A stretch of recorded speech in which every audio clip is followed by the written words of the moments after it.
இன்றைக்கான டே ரொம்ப ஹாப்பியாக போச்சு. ரொம்ப அவசரமாக வீட்டில் இருக்கிற வேலையை பார்க்குற மாதிரிலாம் இல்லை. காலையில் வந்து லஞ்ச் ரெடி பண்ணுற வேலைலாம் இல்லை. ஆஃப் டே தான் ஸ்கூல் இருக்குது. அதனால் சீக்கிரமாக எழுந்திரிச்சாலும் நம்ம வந்து கொஞ்சம் பொறுமையாக வேலை பார்த்துக்கலாம் அப்படின்னு சொல்லிட்டு ஒவ்வொரு வேலையுமே பார்க்கும்போது கொஞ்சம் ஸ்லோவாக தான் வேலை பார்த்தேன். கொஞ்சம் ரெஸ்ட் எடுத்து வேலை பார்க்குற மாதிரி தான் இருந்துச்சு. காலையில் எழுந்திரிச்சது வந்து சீக்கிரமாக எழுந்திரிச்சிட்டேன். ஆனால் இன்னும் வெளியில் கோலம் போடவே இல்லை. கொஞ்சம் வீடெல்லாம் க்ளீன் பண்ணேன். கிச்சன் ஃபுல்லாக க்ளீன் பண்ணிவிட்டு பாத்திரம் வந்து நைட்டு கழுவாமே படுத்துட்டேன். அதனால் அந்த பாத்திரம்லாம் வந்து கழுவி வைக்கிறதுக்கே டைம் ஆகிடுச்சு. கொஞ்சம் எடிட் பண்ணுற வேலையுமே இருந்தது. அந்த வேலையெல்லாம் முடிக்கிறதுக்கு நேரம் ஆகிடுச்சு. ரோஷன் மித்தி 2 பேருமே தூங்கிட்டு இருக்காங்கன்னு எந்திரிக்கல. வாசல்லாம் வந்து க்ளீன் பண்ணிவிட்டு மாப்லாம் போட்டு வச்சுட்டேன். இதுக்கப்புறம் தான் போயிட்டு கோலம் போடணும். கோலம் வந்து போட்டு முடிச்சாச்சு. டைம் ஆகிடுச்சு. அதனால் குட்டியாக ஒரே ஒரு கோலம் போட்டு வச்சுருக்கேன். இன்றைக்கி வந்து காஃபி போடல, டீ தான் போட போகிறேன். கொஞ்சம் பால் தான் இருந்தது. அதிலே கொஞ்சம் தண்ணி ஊற்றி மிக்ஸ் பண்ணி வச்சுருக்கேன். டீ தூள் தான் போட போகிறேன். இஞ்சி ஏலக்காய்லாம் இல்லை. ஏலக்காய் இருக்குது, இஞ்சி இல்லை. அதனால் கொஞ்சமாக டீ தூள் போட்டுட்டு கரெக்டாக இருக்குமா என்னன்னு தெரியல. அதிகமாக போட்டுருவோன்னு என்னன்னு தெரியல. போட்டாச்சு. இது அப்படியே சிம்மில் வச்சிரும். அதுக்குள்ளே இங்கே சோஃபா போய் க்ளீன் பண்ணிக்கலாம். இங்கே டேப்லெட்லாம் வாங்கிட்டு வந்து அப்படியே வச்சாச்சு. நைட் ஹாஸ்பிட்டல் போயிட்டு வந்தது அப்படியே இருக்குது. போட்டுட்டு போயிட்டு படுத்து தூங்கிட்டேன். அதனால் அதெல்லாம் க்ளீன் பண்ணவே இல்லை. எல்லாத்தையும் எடுத்து இதுக்குள்ளே போட்டுக்கலாம். மித்தி வந்து நைட் அழுதுகிட்டே இருந்தான். இந்த டெடிபரோட கண் வந்து கீழே விழுந்துட்டுருக்கு போல். வாங்கிட்டு வரும்போது நல்லா இருந்தது. இங்கே ஒரு பெல்ட்டு மாதிரி இருந்தது. அதுவுமே வந்து பிச்சிடுச்சு. இந்த கண்ணுமே விழுந்துடுச்சு. அதை பெவிக்குக்கி வாங்கிட்டு வந்து ஒட்டணும். அதனால் அதை இங்கேயே எடுத்துகிட்டு வந்து வச்சுட்டு போயிட்டா. எப்போவுமே தூங்கும்போது இது கூடவே வச்சுட்டு தூங்குவாள். வாங்கி கொடுத்ததுலேருந்து இது கூட வச்சுட்டே தான் தூங்குவாள். கண்ணு கீழே விழுந்துச்சுன்றதுனால அதை அப்படியே வச்சுட்டு போயிட்டா. அதனால் இது இங்கேயே இருக்கட்டும். அவள் வந்து எடுத்துக்கிட்டோம். டீக்கு எப்பவுமே ஒயிட் சுகர் போட்டால் தான் நல்லாயிருக்கும். நாட்டு சக்கரை போட்டால் நல்லா இருக்காது. கொஞ்சமாக வந்து ஒயிட் சுகர் சேர்த்துருக்கேன். டீ வந்து ரெடி ஆகிடுச்சு. டீ குடிச்சிட்டு அதுக்கப்புறம் போயிட்டு சமைக்கிற வேலையை வந்து ஸ்டார்ட் பண்ணணும். ரொம்ப பசிக்குது. 5 மணிக்கு எந்திரிச்சதுனாலே என்னன்னு தெரியல, ரொம்ப பசிக்கிற மாதிரி இருக்குது. டீ குடிச்சிட்டு அதுக்கப்புறம் இருக்கிற வேலையை பார்க்கலாம். அரிசி வந்து ஊற வச்சுட்டேன். போயிட்டு மீன் வாங்கிட்டு வரணும். காலையில் சமைக்கிறதுக்கு வந்து 2 வேலைக்கு சேர்த்து வந்து அரிசி தான் ஊற வச்சுருக்கேன். 2 கப்பு போட்டு அரிசி ஊற வச்சாச்சு. நைட்டு வச்சு சப்பாத்தி கொஞ்சம் இருக்குது. சாப்பாட்டுக்கு அரிசி ஊற வச்சுருக்கேன். போயிட்டு மீன் வாங்கிட்டு வந்து மீன் குழம்பு வச்சுட்டுனா கொஞ்சம் வேலை ஈஸியாக முடிச்சிடும். இங்கே வீட்டு பக்கத்துலேயே தான் இருக்குது. போயிட்டு வாங்கிட்டு வந்துடணும். இன்னும் எந்திரிக்கவே இல்லை. 2 பேரும் தூங்கிட்டு தான் இருக்காங்க. கதவை வந்து லாக் பண்ணிவிட்டு சாவி எடுத்துகிட்டு போயிடுவேன். அதுக்கப்புறமா வந்ததுக்கப்புறம் ஓப்பன் பண்ணிவிடுவேன். அவங்களுக்கு தெரியும் எங்கேயாச்சும் வெளில போகணுன்னா இங்கே பக்கத்தில் தான் போவேன். போகும்போது வீட்டெல்லாம் லாக் பண்ணிவிட்டு போயிடுவேன். மீன் கடைக்கிட்ட வந்துட்டேன். மீன் எப்போவுமே இங்கே தான் வாங்குவோம். கடை போடு காணும் போல். ஏன் கடை போடலீங்களா? ஞாயிற்றுக்கிழமை மட்டும்தான் போடுவேன். புதன்கிழமை இருக்கும்னு நினச்சிட்டு வந்தேன். இல்லை, புதன்கிழமை வாங்கிட்டு வந்து வச்சுருவேன். இது எவ்வளோங்க? இது வந்து 1.5 கிலோ இருக்குது. ஒருத்தருக்கு 1 கிலோ ஆர்டர். 1/2 கிலோ எவ்வளோ? 220 ரூபா வரும். சரி கொடுங்க. ஃப்ரெஷ்ஷாக இருக்குது, பார்த்துக்குங்க. எவ்வளோ? ஐலா எவ்வளோ? 350 ரூபா. அது 300 ரூபா கிழங்க. மீன் ஃப்ரெஷ்ஷாக இருக்கும். சரி, இது 1/2 கிலோ எவ்வளோங்க?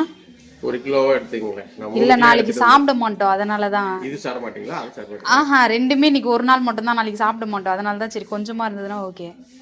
அப்படியா? ஒரு 1/2 கிலோ கொடுக்க முடியுமா? சரி, ரைட், ஓகே. மீன் வாங்கிட்டு வந்துட்டேன். ஒரு 1/2 கேஜி வந்து ஐலா மீன் நினைக்கிறேன். பேர் கரெக்டாக சொல்கிறேன்னு என்னன்னு தெரியல. 1/2 கேஜி மீன், 1/2 கேஜி வந்து இறால் வாங்கிட்டு வந்தேன். அவங்களே வந்து ஃபுல்லாக நல்லா நீட்டாக க்ளீன் பண்ணி கொடுத்துருவாங்க. நம்ம சும்மா கழுவ வேண்டிய வேலை தான்.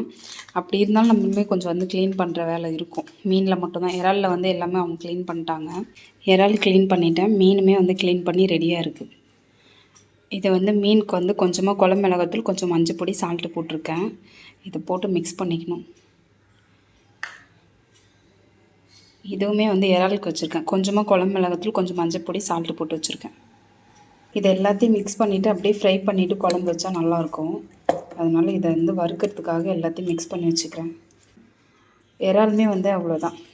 இதுக்கு வந்து கொஞ்சமாக வந்து இஞ்சி பூண்டு பேஸ்ட்டு கூட போடலாம். ஆனால் எனக்கு வந்து பிடிக்காது. இஞ்சி பூண்டு பேஸ்ட்டு போட்டால் அது வந்து நல்லா இல்லை, கொஞ்சம் மாதிரி ஃப்ளேவர் மாறுது. 2மே குழம்பு மிளகாத்தூள், உப்பெல்லாம் போட்டு க்ளீன் பண்ணி வச்சாச்சு. இப்போ போயிட்டு விளக்கேற்றி சாமி கும்பிட்டுட்டு தான் அப்புறம் வந்து சமைக்கணும். நான்வெஜ்ஜு செஞ்சுட்டு போயிட்டு விளக்கேற்ற முடியாது. ஃபஸ்ட்டு விளக்கேற்றிக்கலாம். இது அப்படியே கொஞ்சம் நல்லா ஊறட்டும். விளக்கேற்றி சாமி கும்பிட்டுட்டேன். இன்றைக்கி வந்து பப்ளிக் 10th எக்ஸாம் இருக்குது. என் அக்கா பையன் வந்து இன்றைக்கி 10th எக்ஸாம் எழுதுறான். அதனால் வந்து ஃபஸ்ட்டு வந்து விளக்கேற்றி சாமி கும்பிட்டுட்டு அதுக்கப்புறம் வந்து பொறுமையாக சமைச்சு கூட சாப்பிட்டுக்கலாம். டைம் ஆகிடுச்சு. ஃபோனுமே வந்து பண்ண முடியல. ஃபோன் போட்டால் போக மாட்டேங்குது. அதனால் சரி வீட்லேயே வந்து சாமி கும்பிட்டு முடிச்சாச்சு. இந்நேரம் எக்ஸாம் போயிட்டுருப்பான்னு நினைக்கிறேன். டைம் ஆகிடுச்சு. எக்ஸாம் எழுதுகிற டைமே வந்துடும் போல். அவன் படித்த மாதிரி வந்து கொஷின் பேப்பர்லாம் வரணும். கொஞ்சம் கஷ்டமே இல்லாமல் எக்ஸாம் எழுதிட்டு வந்தானா போதும். தெரியல எப்படி எழுதுவான்னு தெரியல. ஸ்கூல்லேருந்து வந்ததுக்கப்புறம் தான் ஃபோன் பண்ணி கேட்கணும். சரி ஓகே. இதுக்கப்புறம் வந்து சாப்பாடு வந்து வச்சுருக்கேன். போயிட்டு குழம்புக்கு என்னென்ன தேவையோ அதெல்லாம் போய் கட் பண்ணணும். எண்ணெய் வந்து காய வச்சுருக்கேன். இறால் ஃப்ரை பண்ணிவிட்டு மீனுமே வந்து ஃப்ரை பண்ணிவிட்டு குழம்பு வைக்கணும். இந்த சைடு வந்து மண் சட்டி வந்து சூடு பண்ண ஆஃப் பண்ணிட்டேன். அந்த எண்ணெய் வந்து மீந்துருச்சுன்னா இதில் ஊற்றிட்டு குழம்பு வச்சுப்பேன். வைக்கிற எண்ணெய் வேஸ்ட்டாக தான் போயிடும். அந்த எண்ணெய் வச்சு நம்ம மீன் குழம்பு வச்சுக்கலாம். அதனால் இந்த மண் சட்டி வந்து ஆஃப் பண்ணிட்டேன். இறால் வந்து மசாலாலாம் நல்லா ஊறிட்டு இருக்குது. இறால் ஃப்ரை பண்ணிவிட்டு அதுக்கப்புறம் மீன் வந்து ஃப்ரை பண்ணிக்கலாம். முன்னாடி வந்து மீன் ஃப்ரை பண்ணிவிட்டு அந்த இறாலில் வந்து அந்த ஸ்மெல்லு வரும். அதனால் இது ஃபஸ்ட்டு வந்து ஃப்ரை பண்ணிக்கிறேன். எண்ணெய் காஞ்சிடுச்சு.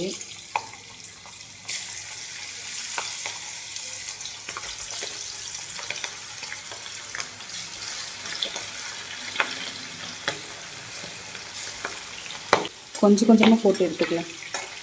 இஞ்சி பூண்டு பேஸ்ட்டு போட்டால் என்ன ஆகும்னா இந்த இறால் ஃபுல்லாமே வந்து இந்த பாத்திரத்தில் ஒட்டிக்கும். அதனால் குழம்பு மிளகாத்தூளும் கொஞ்சமாக வந்து சால்ட்டு போடும்போது வந்து நம்மளுக்கு சுத்தமாக ஒட்டாது. நல்லா வந்து ஃப்ரை ஆகிடும். அதனால் இஞ்சி பூண்டு பேஸ்ட்டை நான் யூஸ் பண்ண மாட்டேன். சாப்பாடு வடிச்சிட்டேன். இறால் வந்து ஃப்ரை ஆகிட்டு இருக்குது. ரோஷன் வீட்டு 2 பேருமே எழுந்திரிச்சிட்டாங்க. டிவி பார்த்துட்டு இருக்காங்க. அதுக்குள்ளே நான் சமையல் முடிச்சுட்டுனா சப்பாத்தி இருக்குது. அதை வச்சு கொடுத்துருவேன். அவங்க வேணும்னா சாப்பாடு போட்டு சாப்பிட்டுப்பாங்க. சாப்பாடு கொஞ்சம் எக்ஸ்ட்ராவே போட்டு வச்சுருக்கேன். அடுத்த நாள் வந்து பழைய சாப்பாட்டுக்கு வந்து யூஸ் ஆகுன்றதுனால கொஞ்சம் இப்போ தான் வந்து அதிகமாகவே போட்டு வச்சுருக்கேன். அது ஒரு பக்கம் இருக்கட்டும். இறால் வந்து ஃப்ரை ஆகிடுச்சு. எடுத்துக்கலாம்.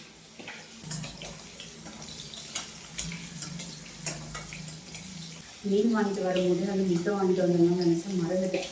எப்போவுமே வந்து இறால் ஃப்ரை பண்ணும்போது கொஞ்சம் நாளாக வந்து முட்டை போட்டு ஃப்ரை பண்ணும்போது கொஞ்சம் நல்லா இருக்கும். நமக்குமே வந்து கொஞ்சம் எக்ஸ்ட்ரா கிடைக்குது. ரோஷன் இதுக்கப்புறம் வந்து கடைக்கு போக மாட்டேன்னு சொல்லிட்டான். அதனால சரி அதை அப்படியே ஃப்ரை பண்ணி வச்சிடலாம் அப்படின்னு சொல்லிட்டு ரெடி பண்ணிட்டு இருக்கேன்.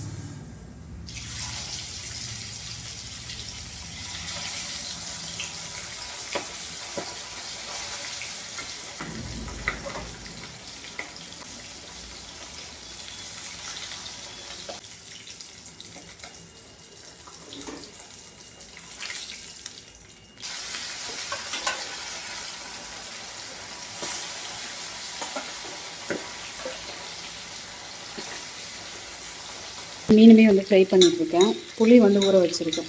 புளியெல்லாம் கரைச்சிட்டு மிளகாத்தூள், உப்பு, மஞ்சள் பொடியெல்லாம் இதிலே வந்து சேர்த்துட்டு குழம்பு தாளிச்சிக்கலாம். மீன் குழம்புக்கு என்னென்ன தேவையோ எல்லாமே கட் பண்ணி வச்சுருக்கேன். ஒரு 2 பெரிய வெங்காயம் கட் பண்ணியிருக்கேன். 3 தக்காளி கட் பண்ணி வச்சுருக்கேன். ஒரு 2 பூண்டு வந்து இடித்து வச்சுருக்கேன். கருவேப்பிலை கொஞ்சம் வச்சுருக்கேன். ஃப்ரை பண்ண எண்ணெய் எல்லாத்தையுமே ஃபில்ட்ரு பண்ணி மண் சட்டியில் வந்து ஊற்றியாச்சு. இப்போ வந்து மீன் குழம்பு வச்சுக்கலாம்.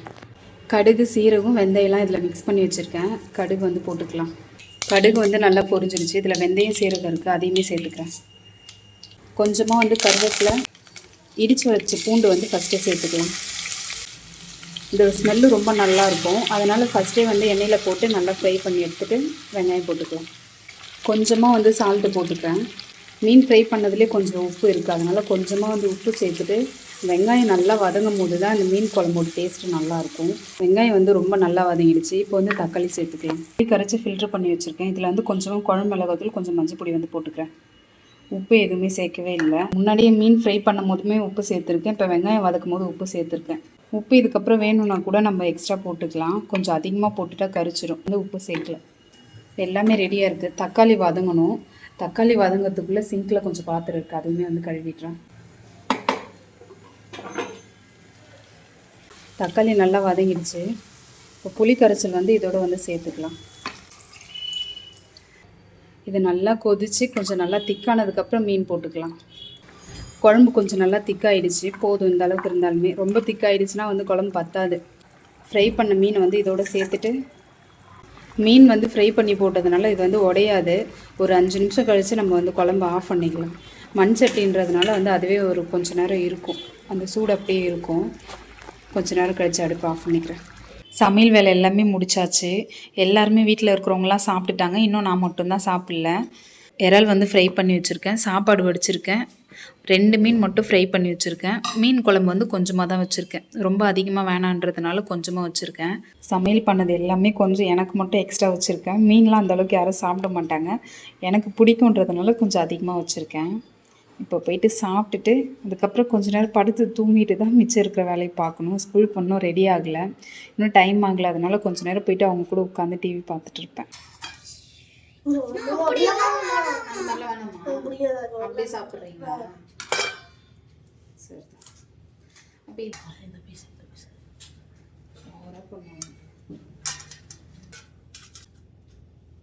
பீஸ் உனக்குடா அதுதான் சொன்னா நான் கட் பண்ணி கொடுத்துட்றேன். நித்தின்தா இது ரெண்டு அப்படியே கட் பண்ணி கொடுத்துடுங்க. பால் ஊத்திக்க. அது ரொம்ப சின்னதா இருக்குடா. அது இதுதான் பெருசா இருக்கு. சரி இந்த புடி. ஐயோ சாப்பிட்டு மித்தி ஆப்பிள் எடுத்துட்டு போ. இது எடுத்துட்டு போனா நல்லா இருக்காது. நேத்து வாங்கிட்டு வந்தது, இன்னைக்கு வாங்கிட்டு வந்தா பரவாயில்ல, ஃப்ரெஷ்ஷா இருந்தா பரவாயில்ல. இது ஃப்ரிட்ஜில் வச்சு எடுத்துட்டு போனா ஒரு மாதிரி கெட்டு போன மாதிரி ஸ்மெல்லு வரும். சாப்பிட்டுரு. ஆப்பிள் மட்டும் கட் பண்ணி தராது, எடுத்துட்டு போயிடும். வீட்டில் இருக்கிற எல்லா வேலையும் முடிச்சாச்சு. ஸ்கூலுக்கு போகிறதுக்குமே டைம் ஆகிடுச்சு. இன்னும் ஒரு 1/2 hour தான் இருக்குது. 1:30க்குலாம் ஸ்கூல் கிளம்பிடுவாங்க. இன்றைக்கி ஸ்கூல் ஸ்நாக்ஸ்க்கு வந்து ஆப்பிள் தான் கொடுத்து அனுப்ப போகிறேன். 2 பேருமே ஸ்கூல் ஸ்நாக்ஸ்க்கு வந்து ஆப்பிள் வந்து கட் பண்ணிட்டேன்.